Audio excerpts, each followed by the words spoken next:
नमस्ते दोस्तों और स्वागत है आपका सक्सेस विद अंकित स्वा में। आज हम उत्तर प्रदेश के सामान्य ज्ञान यानी जीके की दुनिया में एक बहुत ही महत्वपूर्ण सफर पर निकलेंगे। ये एक ऐसी डिटेल्ड गाइड होगी जो सीधे आपके एग्जाम्स को टारगेट करेगी। नमस्ते सर, मैं बहुत उत्साहित हूँ क्योंकि उत्तर प्रदेश का जीके बहुत बड़ा है और हमेशा कंफ्यूजिंग लगता है। हाँ सर, वही मैं कह रही थी।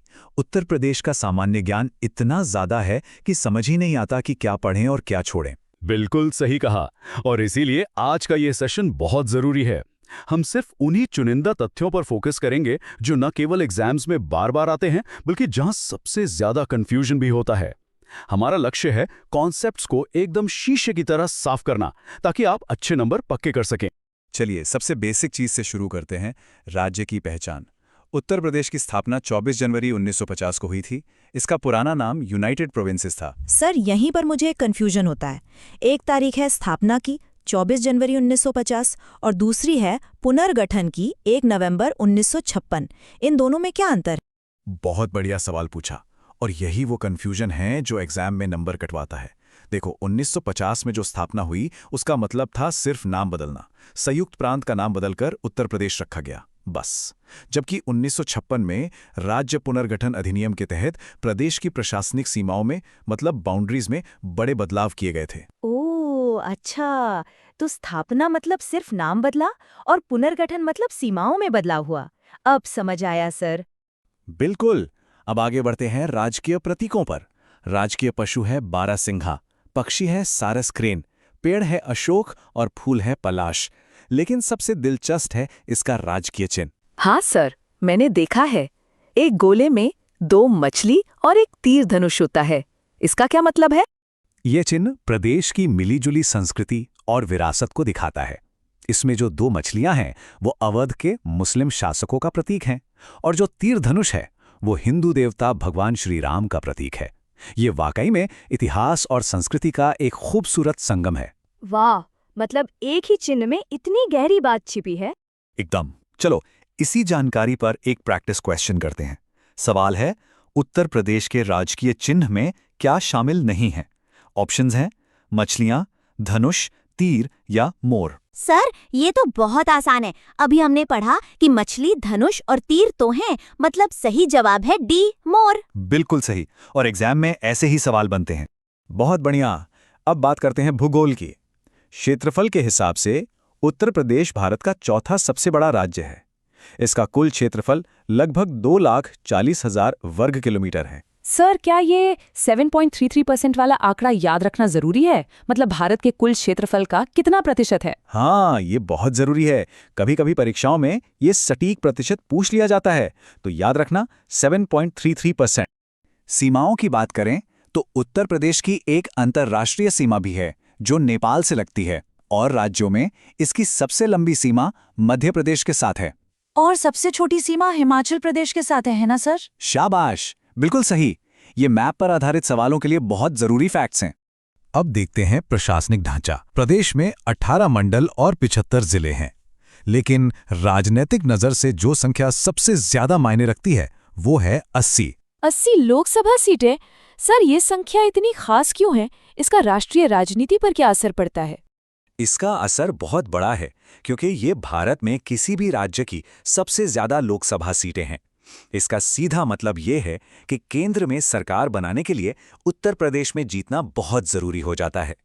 इसीलिए तो कहते हैं कि दिल्ली का रास्ता लखनऊ से होकर जाता है। ओह, अब समझी मैं इसका राजनीतिक महत्व। चलो एक और सवाल। क्षेत्रफल की दृष्टि से उत्तर प्रदेश का भारत में कौन सा स्थान है? पहला, दूसरा, तीसरा या चौथा? सर, इसका जवाब है डी, चौथा। सबसे बड़े हैं राजस्थान, फिर मध्य प्रदेश, फिर महाराष्ट्र और फिर अपना उत्तर प्रदेश। एकदम सही, बहुत अच्छे।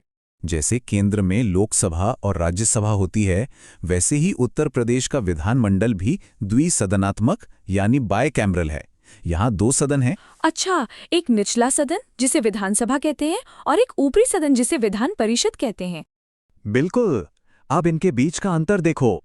विधानसभा में 403 सदस्य होते हैं और उनका कार्यकाल 5 साल का होता है, जबकि विधान परिषद में 100 सदस्य होते हैं और ये एक स्थायी सदन है।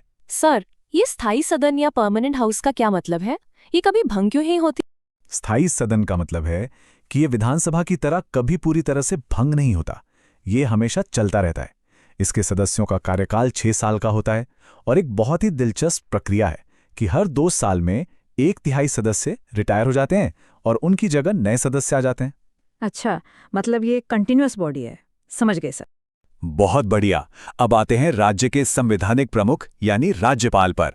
इनकी नियुक्ति राष्ट्रपति करते हैं। सर, यहाँ पर न्यूनतम आयु 35 वर्ष को हाईलाइट किया गया है। क्या ये एग्जाम के लिए बहुत महत्वपूर्ण है? हाँ, तुमने सही पकड़ा। राज्यपाल पद के लिए न्यूनतम आयु 35 वर्ष है। ये एग्जामिनर्स का एक पसंदीदा सवाल है, इसे जरूर याद रखना। चलो, एक और संख्या वाला सवाल। उत्तर प्रदेश विधानसभा में कुल कितनी सीटें हैं? 80, 100, 403 या 31? सर, विधानसभा में 403 सीटें हैं। Option C. बहुत अच्छे। बस इसे 80 लोकसभा सीटों या 100 विधान परिषद सीटों के साथ कंफ्यूज मत करना। ये तीनों संख्याएं बहुत महत्वपूर्ण हैं। उत्तर प्रदेश के मुख्यमंत्रियों का इतिहास भी काफी रोचक है। यहाँ एक बहुत जरूरी तथ्य है जिस पर ध्यान दो। वीपी सिंह, जो 1980-82 तक प्रदेश के मुख्यमंत्री रहे, वो बाद में भारत के प्रधानमंत्री भी बने। सर, ये तो बहुत ही महत्वपूर्ण तथ्य है परीक्षा के लिए। बिल्कुल, ये एक बहुत ही यूनिक और इम्पॉर्टेंट फैक्ट है। अंकित सर, अब राज्यपालों की सूची में भी कुछ बहुत प्रमुख नाम हैं। इनमें सबसे महत्वपूर्ण है श्रीमती सरोजिनी नायडू। सर, ये तो ना सिर्फ उत्तर प्रदेश की पहली राज्यपाल थी, बल्कि पूरे भारत की किसी भी राज्य की पहली महिला राज्यपाल थी। ये तो फिर एक नेशनल लेवल का जीके सवाल बन गया। एग्जैक्टली, इसीलिए ये तथ्य इतना ज्यादा पूछा जाता है। तो चलो, ये सवाल तो अब तुम्हारे लिए बहुत आसान हो गया। भारत के किसी भी राज्य की पहली महिला राज्यपाल कौन थी? Sarojini Naidu, option C. एकदम सही। बस यहाँ सुचेता कृपलानी के साथ कंफ्यूज मत होना। वो देश की पहली महिला मुख्यमंत्री थीं और वो भी उत्तर प्रदेश से ही थीं। उत्तर प्रदेश कई मामलों में प्रथम रहा है, जैसे देश की पहली महिला मुख्यमंत्री सुचेता कृपलानी, पहला टाइगर रिजर्व दुधवा में, और एक और बड़ा फैक्ट। छात्रा, एशिया का पहला डीएनए बैंक लखनऊ में। सर, क्या ये सिर्फ एशिया का पहला था या भारत का भी? एशिया का प्रथम होना ही इस तथ्य को एग्जाम के लिए बहुत ज्यादा महत्वपूर्ण बना देता है। प्रदेश ने देश को कई भारत रत्न भी दिए हैं। इस लिस्ट को देखो, इसमें पंडित जवाहरलाल नेहरू जैसे राजनेता भी हैं, तो पंडित रविशंकर जैसे संगीतकार भी। हाँ सर, ये लिस्ट तो काफी विविध है, राजनीति से लेकर संगीत तक। सही कहा।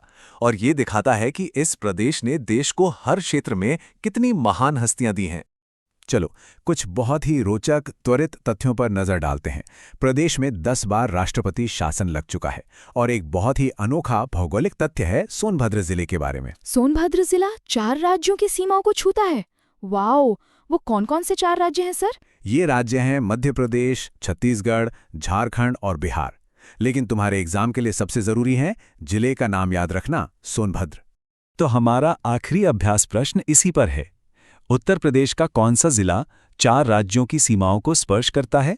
सर, ये तो अब मुझे याद हो गया। इसका सही जवाब है बी, सोनभद्र। बहुत बढ़िया। और ये देखो, परीक्षा से ठीक पहले के लिए एक क्विक रिवीजन स्लाइड।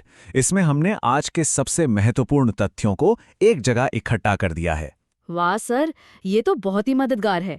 स्थापना दिवस, रैंक, विधानसभा सीटें और सोनभद्र वाला फैक्ट सब एक ही जगह पर।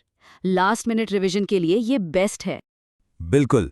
तो दोस्तों, ये था उत्तर प्रदेश के सामान्य ज्ञान का एक महत्वपूर्ण विश्लेषण। एक बात हमेशा याद रखना, अगर कॉन्सेप्ट क्लियर है तो एग्जाम आसान है।